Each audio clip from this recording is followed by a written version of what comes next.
Hello everyone, welcome back to another video. This is going to be a tropical update. First video on a green screen in a while. Now, since it's the first time in a while using this green screen, it might not be as good as usual, but I promise I'll get better as I keep using it. And sorry that I'm on formal attire, I'm usually not. Anyway, this is going to be a tropical update, and hopefully the lighting is good. Anyway, sorry for that introduction. This tropical update will cover the Atlantic, Eastern Pacific, and the Western Pacific. Timestamps will be in the description. Anyway, sorry for that long introduction. Let's get started. So, first of all, we do have the 5-day tropical outlook for the National Hurricane Center. We have 20-30% chance area off the Atlantic. Now, this does not have its low designated yet, so it's not an invest yet, but hopefully we'll see that in a couple days.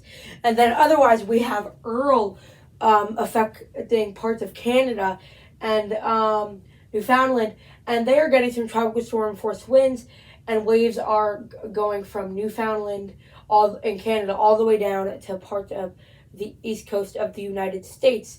Next, if we look at the track for Earl, we do see its tropical storm force wind field is very big, and it's nearing Newfoundland, but it's not expected to make a landfall.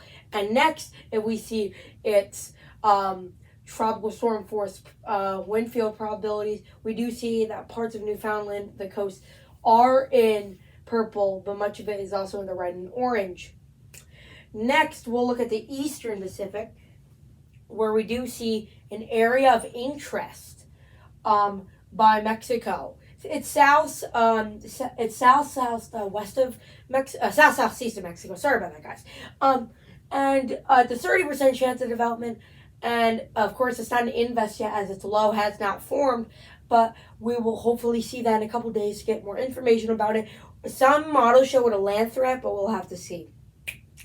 Next, we do have the Atlantic GEFS potential tracks, where we do see a lot coming off the coast of Africa, and some of these ensembles even show strong systems going towards the United States, Central America, etc. Now, these are not the majority of the ensembles, but they are getting more common. And of course, I'm expecting a later peak on this hurricane season than usual. Today is actually technically the peak of hurricane season, September 10th, but I'm expecting a later peak this year. And by that, I mean most of the activity, I believe, will come later in the year, like late September, October. And that's why these ensembles are starting to show much more activity in the Atlantic, and especially heading towards the land, as the Bermuda High is still pretty strong to drive storms towards land, and that's why we're seeing the storms pop up. And I'm still expecting an above average hurricane season, but this is not a hurricane season forecast, so I will talk about that in a later video in a couple of days possibly. So we do see that a lot of these tracks are heading towards the United States and Central America. Most of them are tropical storm to weak hurricane force, but some of them are even showing major hurricane force. Next, we do see the Eastern Pacific tracks. Some hurricanes are being shown by some of the ensembles. The majority are showing tropical storm, and some are even going to near where K went. But of course, the National Hurricane Center stopped issuing advisories on that. So yeah, some land threat is definitely possible for any system that form. Some of these ensembles are even showing that area in the Eastern Pacific that's not yet an invest. And of course, there's nothing in the Central Pacific right now. Next, if we look at the Western Pacific, we do see that there is an area of interest. This is the weaker one. Not the area of interest, a tropical cyclone, sorry about that. This is the weaker one, that's first advisory. It's expected to become a hurricane or strong tropical storm, but no land effects are expected. As you can see, that there is not hitting land, and it's not expected to get close to land, at least for the time being. Next, if we do see the current tropical cyclone, we see it's much stronger, and is heading towards China and some other places. So those areas will have to watch out for a tropical storm to hurricane strength system. Next, if these are my probabilities for a tropical cyclone to hit these areas in the Atlantic in the next months.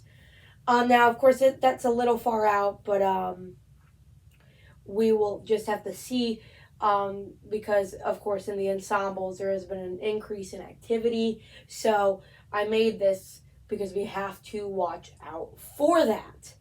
And based on the ensembles and stuff, We do see the probabilities are highest along southern parts of the East Coast, the eastern parts of the Gulf of Mexico, and parts of Central America, like as well as the Bahamas, and then of course we have still moderate to low probabilities in the western parts of the Gulf of Mexico, and low probabilities in the northeast Gulf, not Gulf, East Coast, sorry, and parts of Newfoundland that are a very low chance. And next, we do see the Eastern Pacific probabilities, where most of these probabilities are, of course, Baja California Peninsula and southern Mexico. They're around moderate probabilities. And Western Pacific, I'm not doing these probabilities because they're getting very common tropical cyclones, and for most of the region there, the chance of the Western Pacific getting tropical cyclones, at least for like places like parts of China, Philippines, and stuff, are very high there. So I'm not making a graphic for that. Anyway, guys, I'm sorry this was short. It's hard to show models on the green screen, but I will probably maybe even post a second tropical update with some models later, or maybe a different weather topic. But this was just a weather forecast on the green screen, so it's hard to show models on here. Like I said, quick, straight to the point. But I promise I'll post a longer video tomorrow or later today. Anyway, guys, have a great Saturday, and I will see you guys in the next video. Goodbye, guys.